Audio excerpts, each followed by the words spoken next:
እግዚአብሔር እኛን ከፈጠረ በኋላ አይደለም አባት የሆነው። አባትነት ሁሉ በሚሰየምበት በአብ ፊት እንበረከካለሁ የሚለው ቃል አባትነት ሁሉ ከሚመነጭበት ነው የሚለው። ፋውንዴሽን ነው እግዚአብሔር። አባት ማለት ምንጭ ነው ብለናል። እግዚአብሔር የአባቶች ሁሉ ምንጭ ነው። እግዚአብሔር ብቸኛ ስለሆነ ብቸኝነት አሰቃይቶት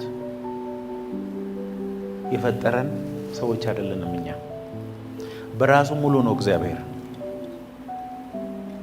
በራሱ ሰርክል ውስጥ በአብ በወልድ በመንፈስ ቅዱስ ሰርክል ውስጥ በፍቅርና በፐርፌክሽን ሲኖር የነበረ አምላክ ሲሆን እኛን ነው ወደሱ ፍቅሩ ልጅ መንግስት ውስጥ የጠራን። ተጠርተን ነው። አሜን አትሉም እንዴ? ተጋብዘን ነው። ግብዣ ደርሶን ነው። ትልቅ የእግዚአብሔር ሰው የተናገሩትን ልንገራችሁ። God did not become a father when he created humanity. He was already a father in his eternal nature. Before time began, there was relationship within God himself. Perfect love, perfect unity, perfect fellowship. This means fatherhood is not a role God adopted. It is a part of his eternal identity. So when he created you, it wasn't out of loneliness. It was an overflow. You were invited into a relationship that already exists. You are not afterthought. You are an extension of divine intention. አብ ወልድ መንፈስ ቅዱስ በፍቅር በአንድነት በፐርፌክሽን ለዘላለም እየኖረ እያለ ከራሱ ጋር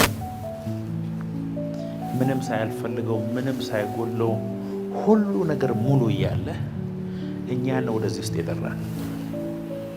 አባት ማለት ምንጭ ነው። አባት ማለት ሶርስ ነው። አባት ማለት ጊቨር ነው፣ ፕሮቴክተር ነው፣ ፕሮቫይደር ነው። እዚህ ውስጥ አባት የሆነው በጠቅላላ አባትነት ሁሉ ከሚሰየምበት ከአብ ማንነት ያገኘ ነው። የሱ ኔቸር ነው እኛ ውስጥ የገባው። ስለዚህ እግዚአብሔር እንደ አምላክነቱ እንድናቀው ይፈልጋል። እንደ አባትነቱ ከሱ ጋር ህብረት እንድናደርግ ይፈልጋል። እግዚአብሔርን እንደ አባት ስትረዳው ብዙ ነገሮች ይቀየራሉ። አገልግሎት ይቀየራል፣ ህይወት ይቀየራል፣ ዘመን ይቀየራል። ኢየሱስ ጌታ ነው ለሚለው ንግግር ተቃራኒው ኢየሱስ ጌታ አይደለም ማለት አይደለም።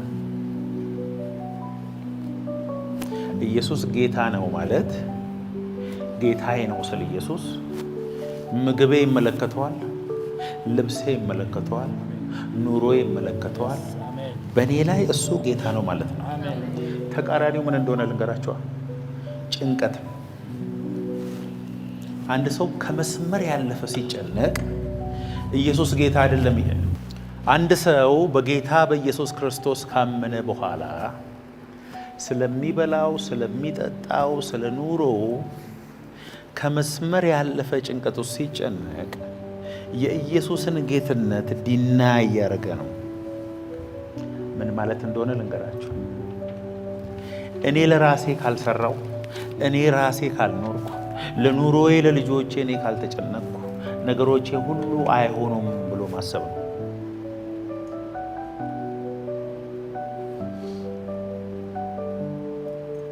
አትጨነቁ አለ ጌታ።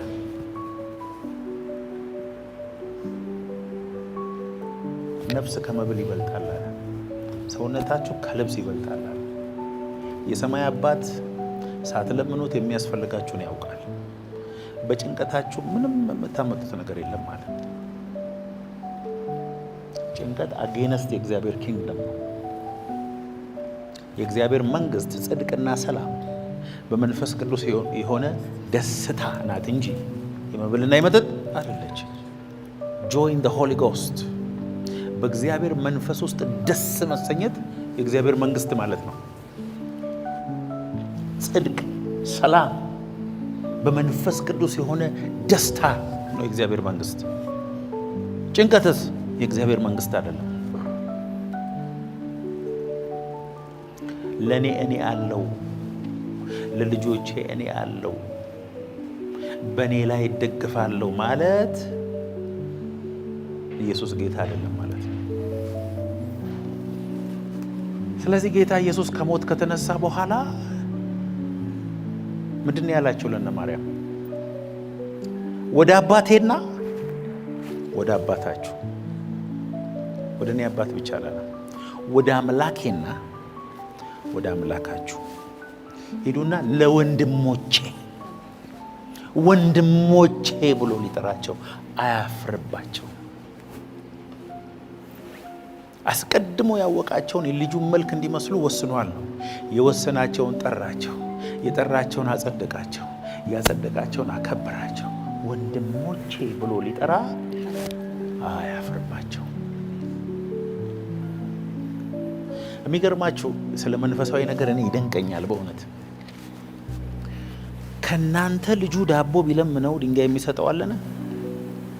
ከናንተ አሳ ቢለምነው ጊንጥ የሚሰጠው አለና አለ ጌታ። እንኪያስ እናንተ ክፎች ናችሁ እኮ በኔቸራችሁ ክፎች ናችሁ አለ። ክፎች ስትሆኑ ለልጆቻችሁ መልካምን የምታደርጉ ከሆነ የሰማይ አምላክ ለሚወዱት እንዴት አብልጦ መንፈስ ቅዱስን አይሰጣቸውም ማለት። እኔ ሰው ነኝ፣ እኔ ብዙ ጉለት አለኝ፣ እኔ ሁሉን ቻይ አምላክ አይደለሁም፣ እኔ ሁሉን አላውቅም። ለልጄ ግን ክፉ ነገር እንዲሆን ለሰከንድ አለማኝ። አባቴን አምላኬን በአባትነት ሳይድ ሳቀው፣ የህይወቴ ኮርስ ሙሉ በሙሉ ይቀየራል። እኔ ልጆቼን በምወደው ልክ አይደለም እግዚአብሔር የሚወደኝ። በዘላለም ፍቅር ነው የሚወደኝ። ሁለት ልጆች ነበሩ። ሁለቱም ችግር ያለባቸው ልጆች ነበሩ። አንደኛው ልጅ መጣና ለአባቱ አባቴ ካንተ ጋር እስከዛሬ ኖር ያለው ድርሻዬን ስጠኝ። አባትየው ድርሻውን በመጠየቁ ቅር አላለው። ድርሻውን መጠየቁም ስህተት የለውም። ይኸው ብሎ ድርሻውን ሰጠ። ስለዚህ ያንን ድርሻውን ይዞ ሄዶ ጨፈረበት፣ በላበት፣ ደነሰበት፣ ጨረሰው። ብዙ ጊዜ ልጁ ድርሻውን ይዞ መሄዱን ነው ኃጢአት አድርገን የምናየው። ምንም ችግር አባትየው ተሳስተሃል አላለው። ከአባቱ ግን ራሱን ዲስኮኔክት አደረገ። ከዛ በኋላ እሪያዎች የሚበሉትን ለመብላት እስኪመኝ ድረስ ተቸገረ። መጽሐፍ ቅዱሳችሁን ሄዳችሁ ስታነቡ ወደ አባቴ እመለሳለሁ አለ። እንደ ልጁ እንኳን ባልሆን እንደ ባሪያው ኖራለሁ አለ። የአባቱ ሬቬሌሽን ሲመለስለት ወደ ልቡ ተመለሰ ነው የሚለው። ከዛ በኋላ ወደ አባቱ ሲመጣ አባቱ ከሩቅ አይቶ ወደ ልጁ ሮጠ ይላል። ከዛ በኋላ አቀፈው፣ አለቀሰ። አባቴ እኔ ከዚህ በኋላ እንደ ልጅህ መሆን አልፈልግም እንደ ባሪያ ሲለው፣ ኖ ኖ ኖ ኖ በእኔ ሳይድ ከቨናንታችን እንዳለ ነው። የሰባውን ፍሪዳ አምጥቶ አረደለት። ለእግሩ ጫማ አረገለት፣ ለጣቱ ቀለበት አረገለት፣ ቃል ኪዳኑን አደሰለት። በምድሪቷ ላይ ያሉትን ሙዚቀኞች በጠቅላላ ጠርቶ ድግስ በድግስ አደረገ። ያኛው ያ ከአባቱ ጋር ያለ ግን አባቱን እንደ አባት የማያቅ እቤቱ ውስጥ ሆኖ የአባቱ ሁሉ የእሱ መሆኑን የማያቅ ደግሞ ሌላ ልጅ ነበር። አኮረፈ። ምን ሆንክ? አልገባም አለ። ወንድምህ ሞቶ ነበር፣ ከኔ ዲስኮኔክትድ ሆኖ ነበር፣ አሁን ግን በሕይወት አለ፣ ደስ ይበለናል። አባቴ ነው እኔ ከአንተ ጋር ስሆን አንድ ቀን ከጓደኞች ጋር ብለህ አንተን ሳልክድ ከአንተ ሳልለይ ነው። ተሳስተሃል።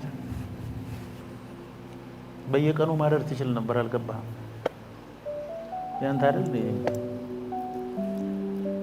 ዋናው አባትነትህ የወንድምህ ደስታ ነው። ተደሰታ ነው። የጠፋው ልጅ ታሪክ ነው የሚለው አይደል? የአባትነት ታሪክ ነው።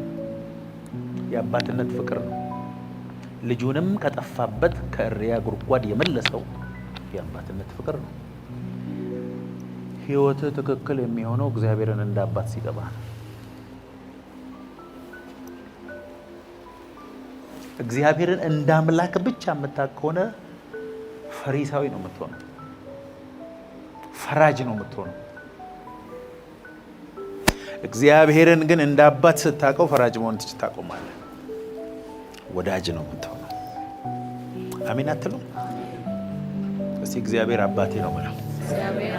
አብርሃም ባያቀንም እስራኤል ባይገነዘብን አንተ ግን አባታችን ነህ። እግዚአብሔር አባቴ ነው። ሲደክመኝ የሚራራልኝ እሱ ነው። ውስጤ ባዶ ሲሆን የሚገባው እሱ ብቻ ነው። እምሮጠው ወደ እሱ ነው። የጎደለኝ ነገር የሚመለከተው እሱ ነው። የማይፈርድብኝ እሱ ነው።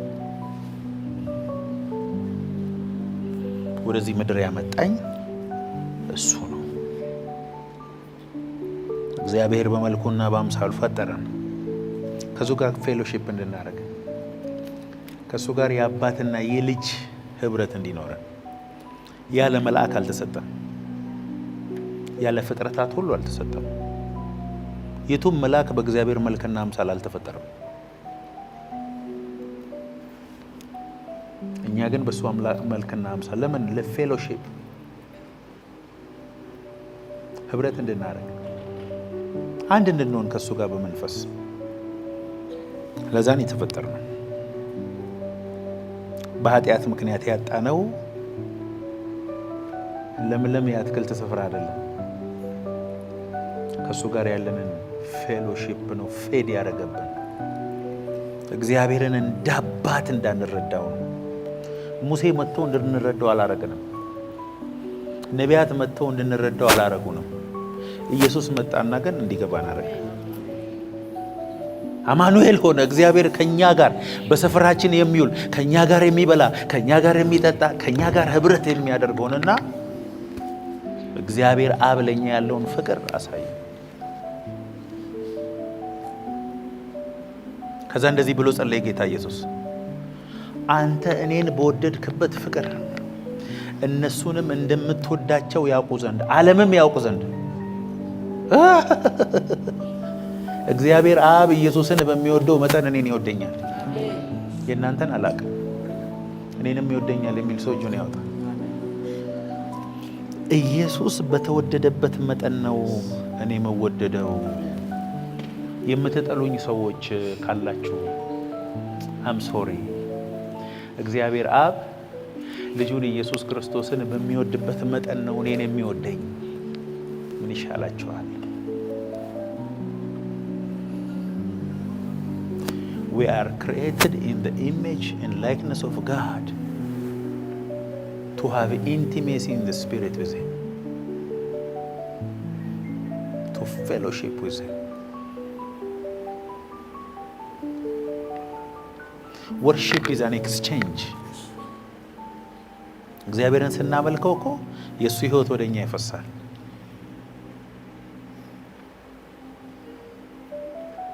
ከኛ ብቻ የሚሄድ እንዳይመስላችሁ። ወርሺፕ እሱነቱ በእኛ ውስጥ ይፈሳል።